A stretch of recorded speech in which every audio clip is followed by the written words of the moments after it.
કે ઉપવાસમાં કે પછી જ્યારે મીઠું ખાવાનું મન થાય ત્યારે એકદમ સરળ રીતે તૈયાર થતો દૂધીના હલવાને આજે આપણે કુકરમાં તૈયાર કરશું.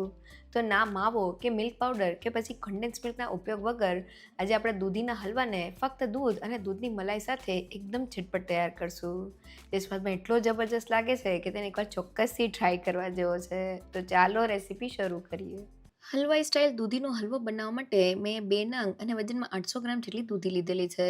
તો હલવો બનાવતી વખતે આ રીતની ગ્રીન અને મીડિયમ થિકનેસવાળી દૂધીની પસંદગી કરવી, જેમાં બિહારનો ભાગ ઓછો હોય છે. હવે એક દૂધીને લઈ લઈએ અને સૌથી પહેલાં તેના ડીટીયાના ભાગને કાઢી લઈએ. અને હવે પીલરની મદદથી દૂધીની છાલને કાઢી લઈએ. છાલ નીકળી ગયા પછી દૂધીના મીડિયમ સાઇઝના પીસ કરી લઈએ. હવે એક પીસને લઈ લઈએ અને તેને 2 ભાગમાં ડિવાઈડ કરી લઈએ. અને હવે પીસની વચ્ચે રહેલા બિયાના ભાગને કાઢી લઈએ અને આ રીતના બધા જ દૂધીના પીસને તૈયાર કરી લઈએ. હવે દૂધીના પીસને ઘરમાં રહેલી કોઈ પણ જાડી ખમણીથી ખમણી લઈએ. દૂધીનો હલવો બનાવતી વખતે આપણે દૂધીને ઘરમાં રહેલી કોઈ પણ જાડી ખમણીથી ખમણવાની છે. ઝીણી ખમણીથી જો આપણે દૂધીને ખમણશું તો તેમાંથી વધુ પડતું પાણી રિલીઝ થઈ જશે. જાડી ખમણી સાથે દૂધીના એકદમ સરસ લચ્છા તૈયાર થશે, સાથે તેમાંથી ઓછું પાણી રિલીઝ થશે. તો મેં બધા જ દૂધીના પીસને ખમણી લીધેલા છે અને તમે જોઈ શકો છો કે દૂધીનું આ રીતનું જાડું છીણ તૈયાર થયું છે, જે હલવા માટે એકદમ પરફેક્ટ છે. હવે હલવા માટે દૂધીના છીણનું માપ કરવા તેને ઘરમાં રહેલી કોઈ પણ એક વાટકીમાં ભરી લઈએ. તમે છીણને થોડું દબાવીને વાટકીમાં ભરી લીધેલું છે. હવે હલવાને ફટાફટ બનાવવા મેં કુકર લીધેલું છે અને મેં અહીંયા 3 મોટી ચમચી જેટલું જ ઘી લીધેલું છે. તેમાંથી 2 મોટી ચમચીલું ઘી કુકરમાં એડ કરી દઈએ અને હવે વાટકીના માપથી 3 વાટકી જેટલી ખમણેલી દૂધી કુકરમાં એડ કરી દઈએ. ધીમા ગેસ પર દૂધીને સતત હલાવતા જઈને ઘીમાં સારી રીતે સાતળી લઈએ. તો દૂધીનો હલવો બનાવતી વખતે આ પ્રોસેસ સૌથી ઇમ્પોર્ટન્ટ છે. દૂધીને સાતળવાથી તે થોડી સોફ્ટ થઈ જાય છે, સાથે તેની ઉપર એક ઘીનું લેયર થઈ જાય છે, જેનાથી હલવામાં તેનો એકદમ સરસ સ્વાદ આવે છે. તો લગભગ 2 થી 3 મિનિટ જેવું થઈ ગયું છે અને દૂધી એકદમ સારી રીતે સતરાઈને આ રીતની થોડી ટ્રાન્સપરન્ટ થઈ ગઈ છે. હવે આપણે હલવા માટે દૂધીને એકદમ સોફ્ટ કરીને બાફી લેવાની છે. તો મેં ફક્ત 4 મોટી ચમચી જેટલું જ પાણી લીધેલું છે. તેને દૂધીમાં એડ કરી દઈએ અને સારી રીતે મિક્સ કરી લઈએ.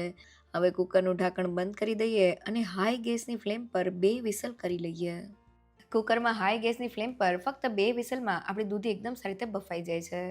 દૂધીમાં પોતાનો પાણીનો ભાગ રહેલો હોય છે, એટલે દૂધી બાફતી વખતે આપણે વધુ પડતું પાણી એડ નથી કરવાનું. તો આપણી દૂધી બફાય છે ત્યાં સુધી હલવામાં એડ કરવા માટે મેં વાટકીના માપથી દૂધ લીધેલું છે. તો 1 વાટકી અને તેની ઉપર અડધી વાટકી એટલે કે 1.5 વાટકી જેટલું દૂધ પેનમાં એડ કરી દઈએ. તો છે ને એકદમ સહેલું માપ 3 વાટકી દૂધીના છીણ સાથે આપણે તેનાથી અડધું એટલે કે 1.5 વાટકી જેટલું દૂધ લેવાનું છે.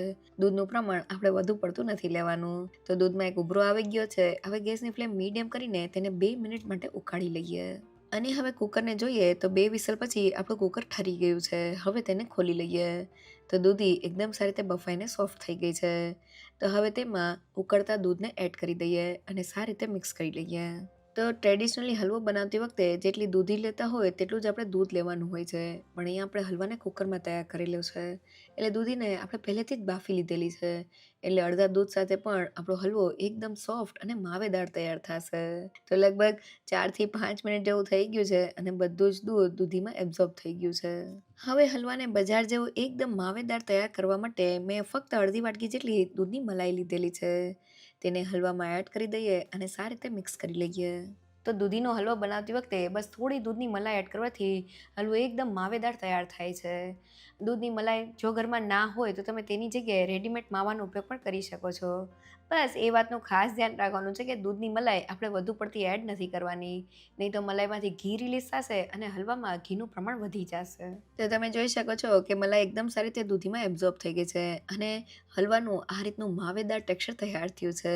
તો હવે મેં મીઠાશ માટે 3/4 કપ એટલે કે અડધા કપથી થોડી વધારે ખાંડ લીધેલી છે.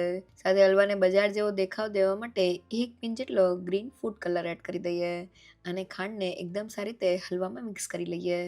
તો હલવો બનાવતી વખતે ખાંડનું પ્રમાણ તમે તમારા ટેસ્ટ પ્રમાણે વધુ કે ઓછું કરી શકો છો. શરૂઆતમાં ખાંડ ઓગળવાને લીધે આપણો હલવો થોડો ઢીલો થશે, પણ જેમ જેમ ખાંડ એબ્ઝોર્બ થતી જશે તેમ આપણો હલવો થીક થતો જશે. તો બધી જ ખાંડ દૂધીમાં એબ્ઝોર્બ થઈને આપણો લચકેદાર હલવો તૈયાર થઈ ગયો છે. તો હવે આપણે હલવામાં ડ્રાય ફ્રૂટ એડ કરવાના છે. તો વધેલું 1 મોટી ચમચીલું ઘી વઘારિયામાં એડ કરી દઈએ. હવે મેં અહીંયા 2 મોટી ચમચીલા કાજુના ટુકડા, 2 મોટી ચમચીલા બદામના ટુકડા અને 2 મોટી ચમચીલી કિસમિસ લીધેલી છે. કાજુ બદામને ઘીમાં એડ કરી દઈએ અને 2 મિનિટ માટે સાતરી લઈએ. અને હવે કિસમિસને પણ તેમાં એડ કરી દઈએ અને સારી રીતે સાતરી લઈએ. તો આપણા ડ્રાયફ્રૂટ સારી રીતે સતરાઈ ગયા છે. આપણે તેને બ્રાઉન નથી કરવાના. હવે તેને હલવામાં એડ કરી દઈએ. સાથે અડધી ચમચી જેટલો એલચી પાવડર એડ કરીને બધી જ વસ્તુને મિક્સ કરી લઈએ. તો હલવો બનાવતી વખતે જ્યારે આપણે ઉપરથી આ રીતના ડ્રાયફ્રૂટને એડ કરીએ છીએ ત્યારે તેનો એકદમ સરસ ક્રન્ચી ટેસ્ટ હલવો ખાતી વખતે આવે છે. તો બધી વસ્તુ મિક્સ થઈને આપણો હલવો તૈયાર થઈ ગયો છે. ગેસની ફ્લેમ બંધ કરી દઈએ. તો જોતાં જ ખાવાનું મન થઈ જાય એવો દૂધીનો હલવો તૈયાર થયો છે ને બનાવવો એકદમ સહેલો. દૂધીનો હલવો બનાવતી વખતે બસ તમારે અમુક વાતનું ધ્યાન રાખવાનું છે. પહેલી એ કે હલવા માટે દૂધીને જાડી ખમણીથી ખમણવાની છે. સાથે કુકરમાં હાઈ ગેસની ફ્લેમ પર ફક્ત 2 વિસલમાં દૂધી એકદમ સારી રીતે બફાઈ જાય છે. સાથે હલવાને એકદમ માવેદાર ટેક્સચર દેવા માટે તેમાં થોડી દૂધની મલાઈ એડ કરવાની છે. જો તમને મારી આજની રેસીપી ગમી હોય તો મને કમેન્ટ સેક્શનમાં જરૂરથી કહેજો. સાથે મારા વિડીયોને લાઇક અને ફ્રેન્ડ્સ અને ફેમિલીમાં શેર કરજો. અને મારી ચેનલને સબસ્ક્રાઈબ કરવાનું ના ભૂલશો. તો ફરી મળીએ એક નવી રેસીપી સાથે.